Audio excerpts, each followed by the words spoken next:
Shalom,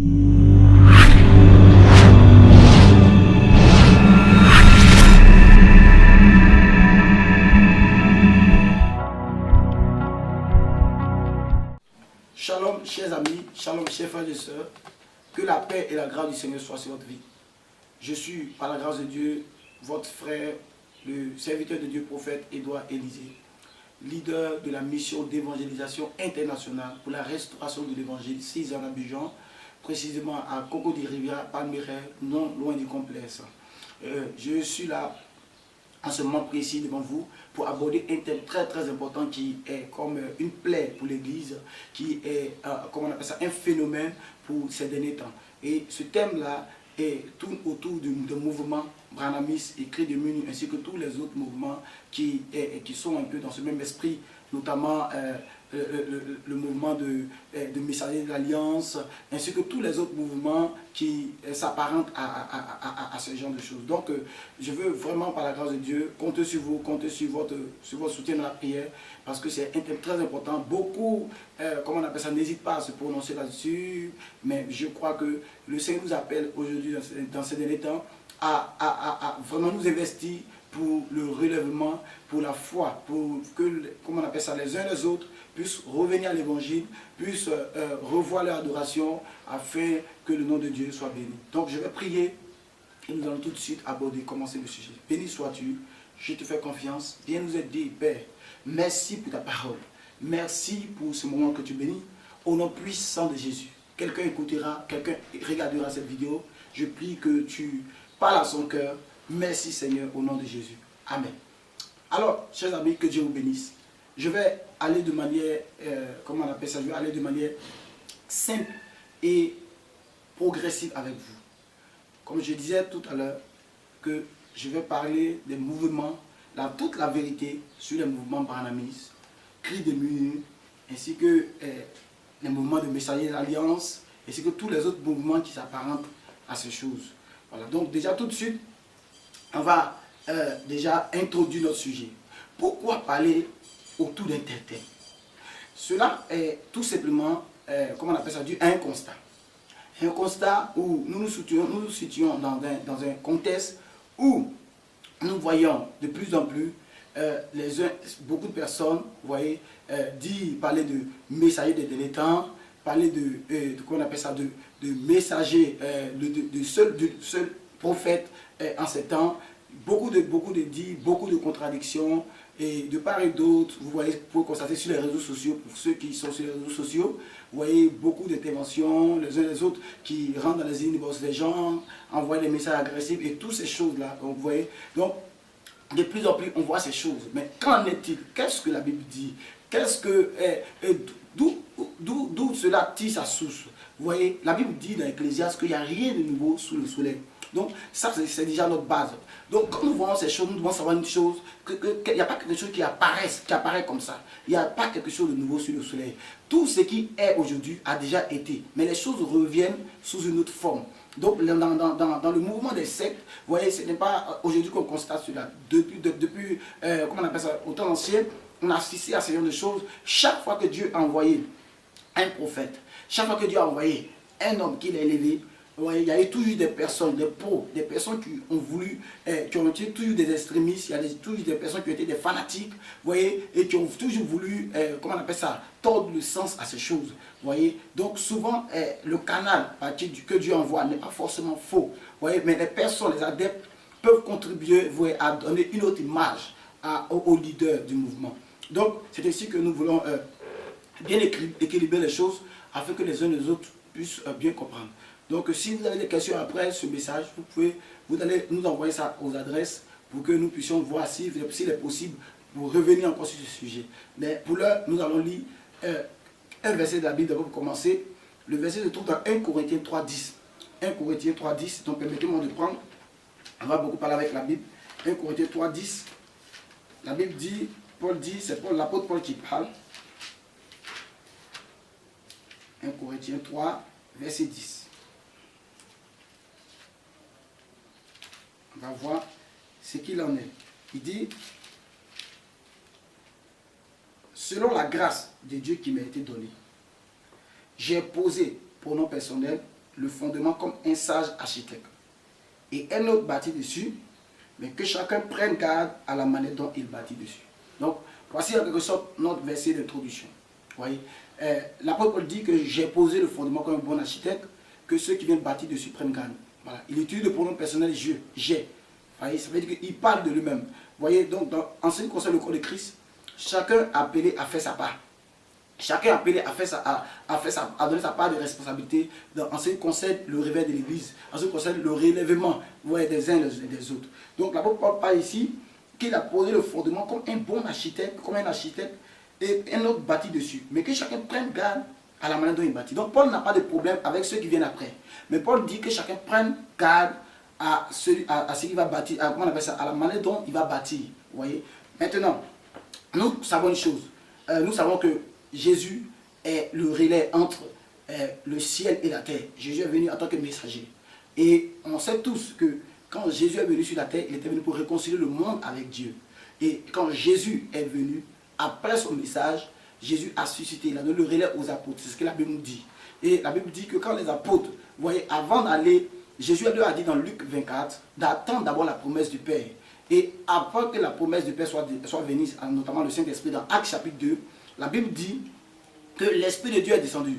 Bien avant Actes chapitre 2, dans Actes chapitre 1, verset 8, il dit, vous recevrez une puissance, le Saint-Esprit survenant sur vous, et vous serez mes témoins dans toute la Judée, la Samarie, ainsi de suite jusqu'aux extrémités de la terre.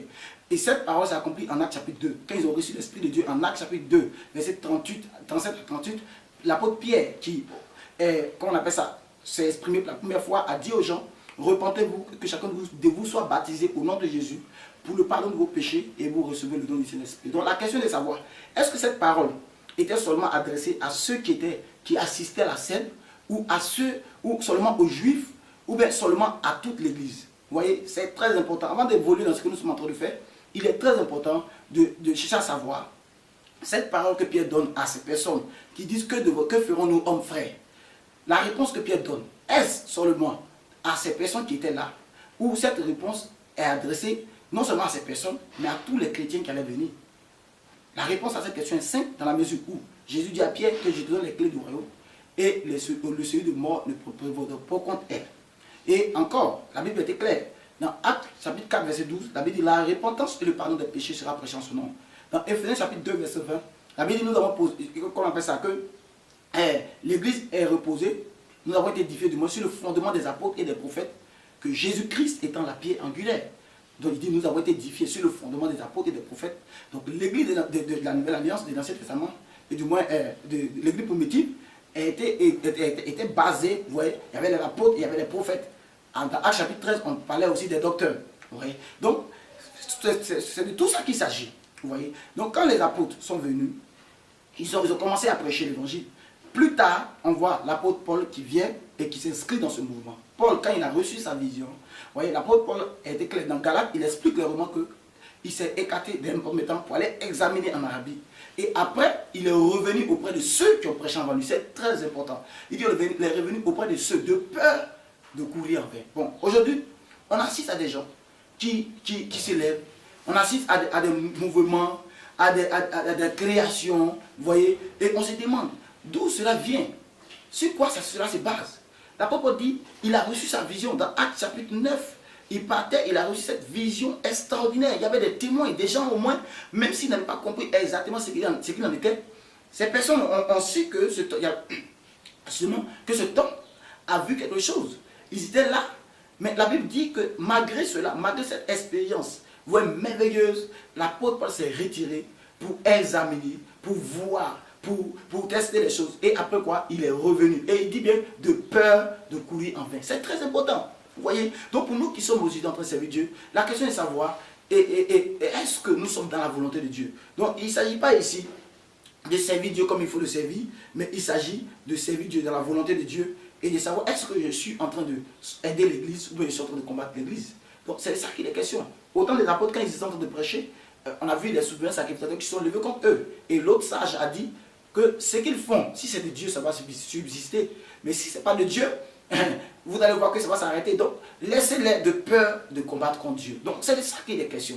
C'est de ça qu'il est question. Donc, aujourd'hui, je me tiens ici pour dire aux uns aux autres, vous voyez, que le diable est à l'œuvre, le diable est en train d'agir. Donc vous devez comprendre que Jésus, quand il est venu pour nous donner la pensée de Dieu. Et il a donné le relais aux apôtres. Dans Actes chapitre 2, verset 32 à 38, dans 37 à 38, Pierre pose les bases, à savoir le baptême. Vous voyez, la repentance, le baptême et le don du Saint-Esprit. Le don du Saint-Esprit, nous savons que c'était tout le mystère de Dieu, à savoir Christ en nous, à savoir Dieu s'associant à l'humain pour manifester la divinité sur la terre. Donc, et c'est ça qu'il est question. Mais Jésus n'était pas, quand Jésus a fini, et il était en quelque sorte comme l'herbe agitée. Jésus a donné le relais aux 12, ou du moins aux 11 apôtres. Et après, ils se sont propagés un peu. On a vu Philippe dans Actes chapitre 8 qui allait faire des miracles. Donc, on ne peut pas dire que dans une génération, surtout aujourd'hui, que même dans le passé, vous voyez, comment on appelle ça, à part une personne, voilà, tous les autres sont faux. Vous voyez, c'est des choses qui ne se disent pas. Bibliquement, ça ne tient pas.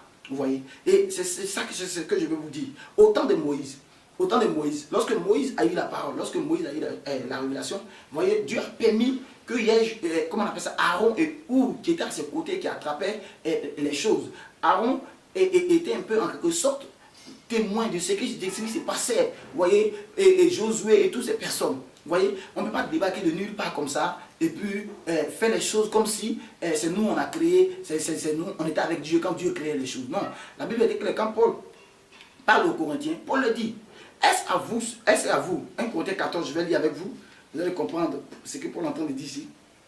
Il dit, est-ce chez vous que la parole de Dieu est sortie ou est-ce à vous seul qu'elle est parvenue? Vous voyez? Donc je reprends, il dit, est-ce chez vous que la parole de Dieu est sortie? Donc c'est très important. La parole de Dieu n'est pas sortie d'abord en Afrique. Donc, il est bien. Aujourd'hui, c'est vrai que beaucoup sont en train de condamner Israël, beaucoup disent oui, c'est vrai. Mais la Bible dit, Paul dit, est-ce de chez vous que la parole de Dieu est sortie? Ou est-ce à vous seul qu'elle est parvenue? C'est très important. C'est très important. Est-ce que la parole de Dieu est sortie d'abord en Afrique? Est-ce que c'est aux Africains seulement que la parole de Dieu est parvenue? Vous voyez? Donc, il est très important. Comme l'apôtre Paul, même si on n'a pas qui que ce soit d'avoir une vision, mais quand les uns et les autres ont des choses, il faudrait qu'ils puissent au moins se référer à ceux qui sont venus avant eux. C'est très important. Donc, tout ce que je suis en train de dire, c'était juste poser des bases. Alors, on va rentrer dans le vif du sujet. Ici, de quoi il s'agit? J'ai dit, il s'agit du mouvement Baramis. Alors, on va parler de ce mouvement. Sur quoi ce mouvement se tient? On va prendre Malachie chapitre 4. Dans d'autres versions, on parle de Malachie chapitre 4, verset 5 à 6. Mais dans la version, je crois, dans d'autres versions, on parle de Malachie chapitre 3. Ok, on va introduire ce texte. On dit, souvenez-vous de la loi de Moïse, mon serviteur, que je lui commandais en Horeb pour tout Israël, des statuts et des ordonnances. Voici, je vous envoie Élie le prophète, avant que vienne le grand et terrible jour. Donc, on retient le grand et terrible jour. Il fera retourner le cœur des pères vers les enfants, vers les fils. Et on dit bien le cœur des pères vers les fils et le cœur des fils vers le père, de peur que je vienne frapper le pays de malédiction. Le pays de malédiction. Il dit de peur que je vienne frapper le pays de malédiction. Donc, on cite qu'il y a le contexte. Voyez, les Banamis se basent sur ce verset pour dire que William Marion Branham est le messager des derniers temps. Voyez, et encore, il se base sur, comment on appelle ça, d'autres passages que je ne vais pas mentionner, mais il faut savoir une chose, c'est qu'à côté de ce passage, il y a aussi, comment on appelle ça, il y a aussi Malachie chapitre 3, où on parle du messager de l'Alliance. Il dit ici, je vous envoie mon messager, il préparera le chemin devant moi, et le chemin que vous cherchez viendra soudain à son temps. Et l'ange de l'Alliance, en qui vous prenez plaisir, voici il vient, dit l'Éternel des armées, mais qui supportera le jour de sa venue et qui subsistera lorsqu'il se manifestera. Car il est comme un feu à affineur et comme la potasse du foulon, il s'assiera comme celui qui affine et purifie l'argent, il purifiera les fils de Lévi, il les affinera comme l'or et comme l'argent. Il apportera à l'Éternel une offrande en justice, et ainsi de suite. Donc, ça c'est Malachie chapitre 3, à partir du verset 1. Ok. Donc, on va lire Luc chapitre 1, verset 17. Luc chapitre 1, verset 17, vous allez comprendre quelque chose.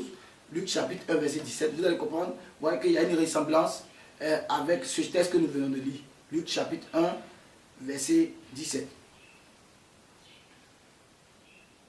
La Bible dit, Luc chapitre 1, verset 17, je lis pour vous. La Bible dit, et il ira devant lui dans l'esprit et la puissance d'Élie. Donc ici, on dit, il ira devant lui dans l'esprit et la puissance d'Élie pour faire retourner les cœurs des pères vers les enfants et les désobéissants à la pensée des justes. Or, quand nous l'avons lu, Malachie chapitre 4, verset, du moins Malachie chapitre 3, le dernier verset, il était question que Élie allait venir ramener d'abord le cœur des pères à leurs enfants. Ici, on nous dit que, on parle de Jean-Baptiste ici dans le contexte, la Bible dit que Jean-Baptiste, l'une des missions de Jean-Baptiste, c'est de ramener le cœur de père à les enfants.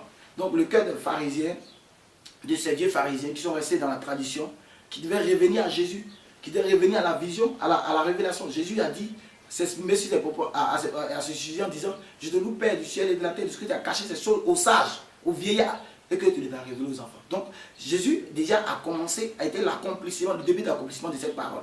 Vous voyez, mais ici il n'est pas question d'Élie en tant que personne, ici il est question de l'esprit d'Élie. Or, qu'est-ce qu'était l'esprit d'Élie? L'esprit d'Élie, on va rapidement brosser dessus. L'esprit d'Élie est un esprit qui haïssait l'injustice, est un esprit de révolution. Élie était celui-là qui a tué à lui seul tous les prophètes de Baal. Élie a été confronté à Jézabel. Jézabel, aujourd'hui, représente un peu le système, comment on appelle ça, qui se lève contre l'Église. Vous voyez, Jézabel, comment on appelle ça, en domptant Akab, a su, vous voyez, créer une persécution contre comment on appelle ça, les Juifs d'alors, de sorte que même Élie même a cherché, a commencé à craindre pour sa vie. Donc, Jézabel est en quelque sorte comme le système en place, le système, c'est-à-dire l'union de l'Église et de l'État, vous voyez, qui en quelque sorte combat l'Église, combat le réveil. Vous voyez, Jézabel, c'est tout esprit qui se lève, amen, contre comment on appelle ça, contre le règne de Dieu, contre la doctrine de Dieu, vous voyez. Donc, et ici, on voit que le texte est clair. On parle de l'esprit d'Élie. Vous voyez, cet esprit d'Élie qui n'aimait pas le péché, qui n'aimait pas l'idolâtrie, qui n'aimait pas l'injustice, qui n'aimait pas la déviation, qui était là, qui était un esprit révolutionnaire, qui était un esprit qui tranchait, qui mettait le faux ici et le vrai à part. Était cet esprit qui se levait, qui disait non, moi, je suis le seul à aller. Vous voyez, c'est cette portion d'esprit-là qui allait venir encore pour oindre Jean-Baptiste. Et on a vu clairement Jean-Baptiste, les fruits de Jean-Baptiste. On a vu que Jean-Baptiste, c'est la même chose. Il a été décapité à cause d'une vérité qu'il a dite. À cause de la vérité qu'il disait dans sa bouche, Jézabel a voulu à sa mort. Lui, il a eu la chance, il s'est retiré dans le désert. Et elle n'a pas pris sa vie. Mais Jean-Baptiste, la femme d'Hérodias a pris sa vie. Vous voyez, cette femme-là a demandé à ce qu'on le décapite. Mais c'était toujours la même chose à cause de son esprit de dénonciation. Donc l'esprit d'Élie est un esprit dénonciateur, est un esprit qui dénonce le péché, est un esprit qui dénonce l'injustice. Donc cet esprit-là, que la Bible dit que cet esprit allait venir dans les derniers temps. Et le but de cet esprit allait être du moins en deux phases. La première phase, c'est de ramener le cœur des pères à leurs enfants. C'est-à-dire le cœur des pères à leurs enfants, le cœur des pharisiens, des juifs, ceux qui étaient dans la tradition. Marc 7, verset 7 dit, c'est en vain qu'ils m'honorent en enseignant des doctrines qui sont des préceptes d'hommes. Marc 7, verset 7, c'est en vain qu'ils m'honorent en enseignant des doctrines qui ne sont que des préceptes d'hommes. Donc, dès lors que Jésus vient, vous voyez, du moment où le voile est déchiré, ça veut dire que tous doivent converger vers Jésus. Or, Jésus à son tour réunit tout le monde aux apôtres. Les apôtres, à leur tour, se partagent, se propagent et ils vont annoncer la parole. Vous voyez, donc c'est ça qu'il est question. Il faut comprendre comment les choses ont commencé. Quand Paul dit, est-ce de chez vous que la parole de Dieu est sortie? Les gens aujourd'hui font comme s'ils sont nés dans la parole. Beaucoup en Afrique sont nés dans la sorcellerie. Beaucoup sont nés dans le fétichisme, dans l'idolâtrie. Moi, je pense que c'est un manque de respect. C'est vraiment comment faire preuve d'insolence. Vous voyez, aujourd'hui, beaucoup se donnent le plaisir de parler mal d'Israël, de parler mal des Juifs. Vous voyez, or, beaucoup sont nés dans le péché, dans la sorcellerie, dans l'idolâtrie. La Bible, Paul dit, Paul était respectueux. Il a toujours respecté Pierre, Jean et Jacques. Il dit, est-ce de chez vous que la parole de Dieu est sortie? Donc, à toutes ces personnes qui aujourd'hui font comme si c'est eux qui ont créé la Bible, je vous dis, je vous pose la question, est-ce que c'est de chez vous que la parole de Dieu est sortie, ou est-ce à vous qu'elle est venue d'abord? C'est ce qu'il a dit. C'est quoi? Même si aujourd'hui toi tu te lèves, tu penses qu'il y a une révélation, le respect dit, il faut venir consulter ceux qui ont été avant toi. Aujourd'hui, là, je ne peux pas aller voir une personne, mais la Bible est là. La Bible, c'est une suite. C'est une suite. Jérémie a prophétisé, Ézéchiel a prophétisé, Élie a parlé, Élisée a suivi, Michée n'est pas venu contredire ce que Jérémie disait. Et c'est une suite. Vous voyez, ce n'est pas que quelqu'un vient et puis il recommence tout à zéro comme si rien n'avait existé avant lui. Ça, ce n'est pas la Bible. Ça, c'est une autre invention. Marc dit, c'est en vain qu'il m'honore en enseignant des doctrines qui sont des préceptes. C'est tout. Donc Jésus vient. L'un de ses objectifs, c'est de ramener le cœur de fils c'est de continuer dans l'esprit de Jean-Baptiste. Jésus a dit dans Matthieu chapitre 17, vous voyez la prière sacerdotale, il dit tu as caché des choses aux sages. Quelles choses? Or, Jésus avait dit à Pierre, je te donne les clés du royaume. On parle de cette révélation. C'est la révélation. Ce qui avait été caché aux anciens, à ceux qui se disaient sages. Il les a révélés aujourd'hui à des innocents, à des personnes qui, j'ai envie de dire, ont été dépouillées par Dieu. Donc on va les dire, je ne vais même pas traîner. Ok, donc on va approfondir. Donc dans Luc 1, chapitre 17, 1 chapitre 1, verset 17, il est question de l'esprit d'Élie. Il n'est pas question d'Élie en tant que personne. Ok. Maintenant, quand Élie vient, quand cette première mission d'Élie qui consiste à ramener le cœur des pères à leurs fils, on voit clairement que c'était Jean-Baptiste. Ok. Les Branhamites disent que la deuxième partie qui consiste à ramener le cœur des pères, et du moins le cœur des fils à leur père, c'est William Marion Branham qui doit faire ce travail. Vous voyez, il faut situer les choses dans leur contexte.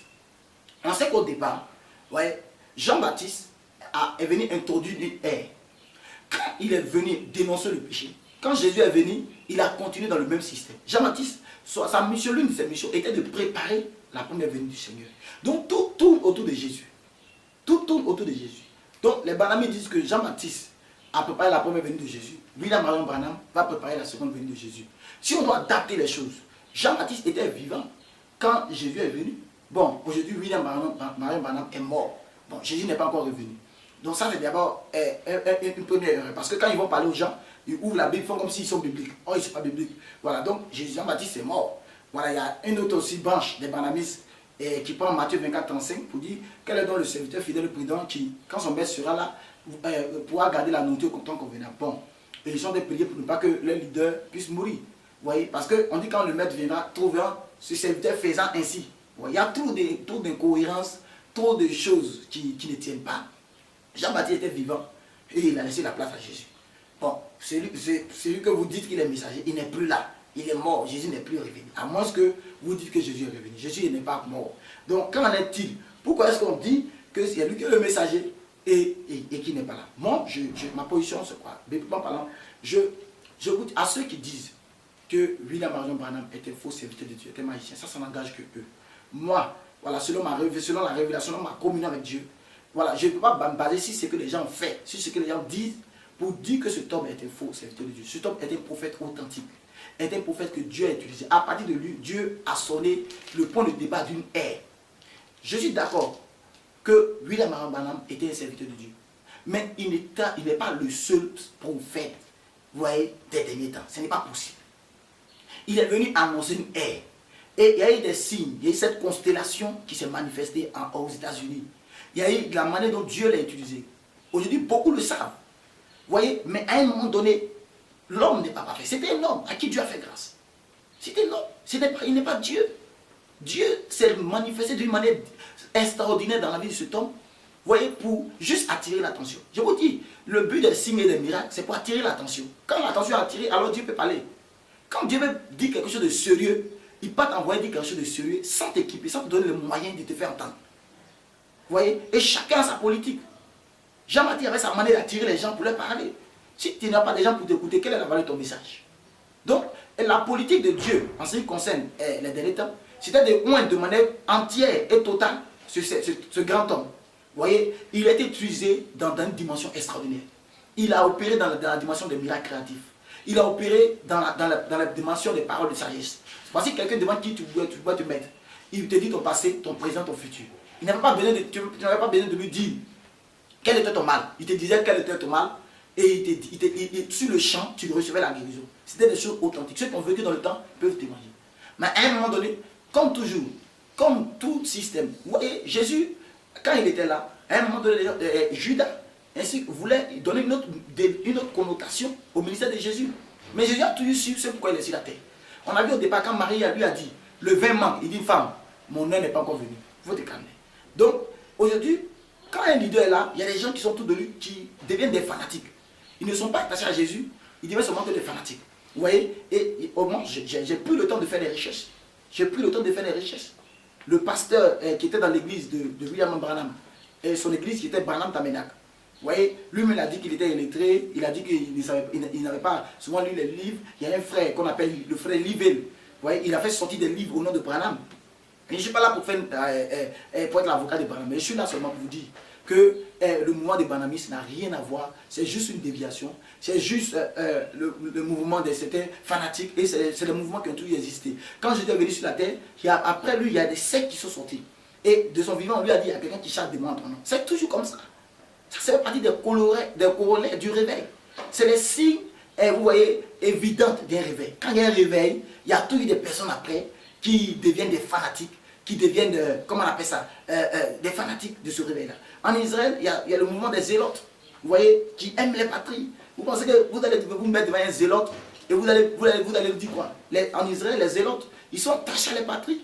Vous voyez, en Côte d'Ivoire, mon pays, la Côte d'Ivoire ici, on parlait des jeunes patriotes. Vous voyez, et c'est comme ça. Et ces personnes sont toujours animées par un certain zèle. Par un certain, comment on appelle ça? Et ils voient en leur leader, ils ont une tendance à mettre leur leader comme un dieu. Vous voyez, et ça engage eux. Vous voyez, c'est ici que beaucoup de personnes, vous voyez, se sont laissées entraîner, se sont laissées emporter. Vous voyez, et c'est de là que sont sorties toutes ces choses. Vous voyez, même en Côte d'Ivoire ici, feu le prophète Kakou Séverin, quand il est venu, alors que mon pays ici était un peu en retard dans le domaine du réveil spirituel, quand il est venu, mais on a vu des gens après sa mort, on a vu des gens même, on entendait des choses, des gens même qui voulaient parler maintenant comme Kakou Séverin, des gens qui ont bossé son parler en langue. C'est des signes évidents des réveils. C'est toujours comme ça. Quand Jésus a apporté le message, vous voyez, et après lui, il y a eu des gens qui ont continué. Mais Jésus avait mis sa marque sur les apôtres pour qu'eux ils continuent le travail. Jamais Pierre a dit qu'il n'y a pas lui, il n'y a pas quelqu'un, il n'y a pas un autre apôtre. Aujourd'hui, ça fait comment les banamistes peuvent dire, en se basant sur les âges de l'église. On parle de Philadelphie, on parle de Laodicée, pour dire que Branham est le prophète de Laodicée. Mais pourtant, quand on utilise l'âge de l'église, on voit Branham, selon ce qu'ils ont dit, parce qu'il y a des prophéties qui ont été rapportées à Branham, qui ne sont pas du tout vraies. Je n'ai pas le temps de rentrer dans certains détails, notamment la prophétie de 1977, où ils ont dit que Branham a dit que la fin du monde allait venir en 77. Cette prophétie n'est pas de Branham. Vous voyez, et les banamistes sont mis dans un système aujourd'hui qui ont fait que beaucoup haïssent ce temps sans même le connaître. Mais quand vous lisez comment on appelle ce qu'il a écrit, vous voyez que c'est un homme de Dieu. Aujourd'hui, les banamistes qui ne lisent pas les brochures que Branham a prêché avant 63. D'autres lisent après 63. Parce que selon ce qu'ils disent, c'est à partir de 63 qu'il est rentré dans son ministère. Entre 63 et 65, parce qu'il est mort en 65. Donc, ils ne lisent pas. Parce que Branham, vous savez tous, a tourné avec Bosworth, avec Osborne, et ils ont fait le ministère ensemble. Ce que beaucoup condamnent aujourd'hui. Parce que les banamistes ne sont pas censés s'allier à d'autres personnes. Donc, s'ils considèrent cette partie, alors ils seront obligés de s'allier aussi aux évangéliques. Vous voyez, donc ils préfèrent considérer à partir de 63. Vous voyez, et ils disent que c'est à partir de ce moment que l'ange s'est révélé à lui. Bon, ça n'engage que eux. Mais Branham a toujours dit dans ses messages que j'ai prêché le même message que Paul. Écoutez, à un moment donné, je le dis et ça n'engage que moi. Il y a eu des enseignements, voilà, à cause de la pression, voilà, qui ont été donnés par ce grand homme de Dieu qui n'était pas ça. Vous voyez, et il était à la fin de sa vie, avec la fatigue, avec la pression. Tu es Dieu par-ci, tu es Dieu par-là. Il y a des enseignements qui ne tenaient pas. Vous voyez, et il y a beaucoup comme ça. Mais je ne veux pas me prononcer dessus. Je suis là seulement pour dire que le mouvement du banamisme est juste une évidence, comme tant d'autres. Voilà, c'est juste une évidence qu'un jour, il y a eu un réveil. Que les gens ne soient pas inquiets. Toi qui es dans une église, tu allais faire un banamisme. Comment ils font? Ils viennent à vous avec la Bible. Ils vous disent qu'aujourd'hui les églises sont divisées. Que pourquoi est-ce que dans telle église, lui la prêche ça? Pourquoi dans telle église, tel prêche ça? Pourtant on a la même Bible. Mais eux-mêmes, ils sont divisés. Eux-mêmes sont divisés quand ils viennent avec la Bible. Mais dans la plupart de l'église, c'est les photos de Branham qui sont là-bas. C'est la photo de Branham avec la constellation qui est là-bas. Ça, c'est l'idolâtrie. La Bible dit, même depuis l'Ancien Testament, que tu ne vas pas faire des images. Moi, Dieu m'a fait la guerre en Israël. En Israël, on ne tire pas la photo, on ne montre pas le visage des gens. Même quand vous partez, comment on appelle ça? Les vestiges sont en Israël. Vous allez voir les torses, mais vous n'allez pas voir le visage. Mais eux, ils ont tiré la photo que des païens ont tirée, ils ont photographié ça, et c'est dans les églises. Vous attendez à quel réveil? Ça ne peut pas vous apporter le réveil. Ça, c'est un esprit de mort. Branham, il est mort, il n'est pas Dieu. Voilà, donc vous qui avez tous sa photo dans vos églises, voilà, vous adorez l'esprit de mort. Ce n'est pas Branham. Ce n'est pas Branham. La photo de la constellation qui est dans vos églises, ce n'est pas, ça ne peut rien faire à quelqu'un. Ça ne peut même pas apporter un petit réveil. C'est de la comédie, c'est la pure comédie. Donc, si tu es un Branhamiste, que tu m'entends, voilà, c'est même pas la peine de m'insulter parce que moi je vous connais. Je sais que vous, c'est pas ça que c'est pas ça que vous procédez. Mais je veux dire à une personne, je t'assure que ce mouvement est une pure ruse du diable. Branham n'est pas le seul prophète des derniers temps. Branham, je le dis, a été un peu comme l'herbe agitée. À partir de lui, l'esprit de lui des derniers temps, qui allait venir des derniers temps pour amener le cœur des fils. Parce que après que le réveil soit venu par les fils, par les apôtres, à un moment donné, on connaît l'histoire de l'église. Comment, avec l'invasion de Rome, il y a eu un retour à zéro. Il y a eu Luther, Martin Luther King, il y a eu Colomban et tout ça. Les Branhamistes connaissent bien ça. Puisqu'ils disent que Colomban est le messager d'un tel âge, il y a Spin, il y a Pergame et autres. Ils ont attribué des messagers, des personnes. La Bible n'a pas dit ça, ça c'est eux qui ont dit ça. Ils ont attribué des personnes bien précises à chaque âge de l'église. Et ils disent que pour l'Odyssée, c'est Branham. Bon, il y a une chose qui est bizarre. Ils disent que, là, selon ce que Branham a dit, l'âge de l'Odyssée est le plus court. Pourtant, il y a une église déjà ça dit qu'on voit à partir de la mort de Branham jusqu'à maintenant, qui a dépassé pour l'Odyssée. Donc, il faut que Branham est menteur. Vous voyez, là de l'Odyssée, Branham, ils ont dit que qu'un prophète meurt, quand un prophète est mort, on passe à autre chose. Branham est mort il y a 40 ans, il y a plus de 40 ans. On passe à une autre génération. Bon, Jésus n'est pas encore revenu. Donc on ne comprend pas. Alors que pour Jean-Baptiste était là quand Jésus est venu, et puis il a introduit Jésus. Vous dites que Branham est là aussi pour préparer la seconde venue de Jésus. Bon, le premier messager, si on considère que Jean-Baptiste était le premier messager qui devait préparer la première venue de Jésus, et qu'on considère que Branham est le second messager qui doit préparer la seconde venue de Jésus, c'est que Branham devait être vivant quand Jésus allait revenir. Branham est mort, il y a plus de 40 ans. Jésus n'est pas là. Bon, qu'est-ce que vous dites ça? Qu'est-ce que vous dites ça? Donc, on parle, il faut comprendre les choses dans le contexte. Sachez une chose, la parole de Dieu n'est pas sortie de chez vous. La parole de Dieu n'est pas venue à vous premièrement. C'est le rêve que beaucoup ont fait. L'apôtre, quand il a eu sa vision, il allait vers les apôtres pour vérifier. C'est l'excitation et j'ai envie de dire l'amour de l'argent qui font que les gens se mettent dans un système. Aujourd'hui, beaucoup ont reçu leur coup. Ils ont compris que l'homme est de nature extrémiste. Quand ils voient quelqu'un dire là-bas, c'est moi, je suis le seul, je suis Dieu, bouf, les gens le suivent parce que les gens ne veulent pas vivre dans la foi. Donc en clair et en vérité, ce mouvement est juste une ruse du diable, c'est une farce. Voilà. Et si tu m'entends bien et que tu es adepte de ce mouvement, sache une chose, voilà, tu es en train de te perdre. Parce que Jude 1, verset 3 dit, je vais lire pour terminer, il dit, frères et sœurs, Jude 1, verset 3, vous allez voir, c'est tellement long, on va faire 2 séances, je vais revenir encore et on va parler. Si vous avez aimé, vous me montrez, vous pouvez laisser des messages, poser des questions. Jude chapitre 1, verset 3, il dit, bien aimé, comme je désirais vivement vous écrit au sujet de notre salut commun. Bon, vous allez me demander si notre, là, si vous êtes dénommé, c'est les apôtres. Notre salut commun, je me suis senti obligé de le faire afin de vous exhorter à combattre pour la foi qui a été transmise au sein une fois pour toutes. Bon, de quelle foi il s'agit? Donc tu es banamiste, il faut me montrer pourquoi est-ce que je dis à combattre pour la foi qui était transmise au sein une fois pour toutes. 1 Corinthiens 3, 10, Paul dit, j'ai posé le fondement comme un bon architecte, que ceux qui viennent bâtir prennent garde. Galates chapitre 1, Paul dit, si quelqu'un d'autre vient vous annoncer un autre évangile, qu'est-ce que nous on vous a dit là, qu'il soit anathème, maudit. Bon, en se basant sur ce que je dis, pour dire, frère, combattez pour la foi qui a été donnée au sein.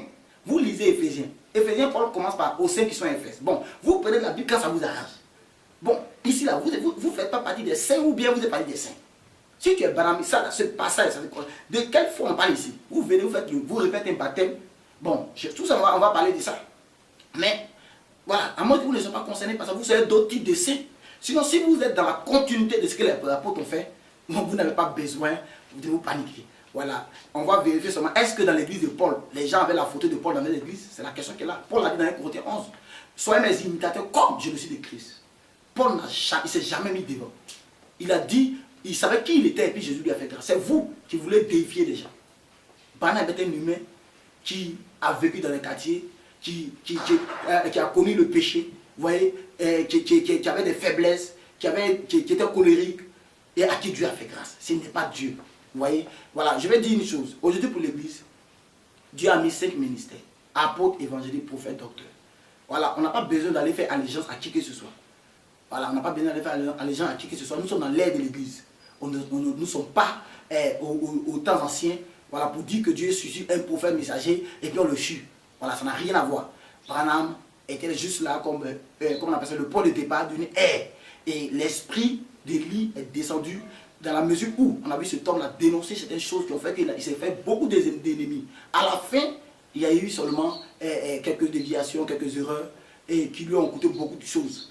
Mais c'est Dieu qui sauve ses enfants, c'est Dieu qui fait grâce. Moi, je n'ai pas dit si Branham en enfer au paradis, il n'est pas la clé du paradis. Mais je vais vous dire simplement que tous ceux qui disent que Branham est le messager, l'unique messager, et qu'il faut être branhamiste, il faut être dans des choses, c'est un mensonge, c'est une pure déviation. Donc revenez à la Bible, revenez aux enseignements bibliques, arrêtez de vous perdre, arrêtez de vous amuser, arrêtez d'étudier les versets quand ça vous arrange. Parce que rien ne tient sur la base de la Bible. Donc que Dieu vous bénisse. À la prochaine séance, on va revenir dessus. Je vais juste vous expliquer. On aura 3 séances par la grâce de Dieu. La prochaine séance, je vais vous donner quelques éléments, des détails. Vous voyez comment ils procèdent, comment ils vont, comment contrer un branhamiste. Je vais vous donner les détails pour que votre foi soit fermée. Et après les branhamistes, nous allons parler de cri de minuit. Que Dieu vous bénisse et que la grâce de Dieu soit sur votre vie. Shalom.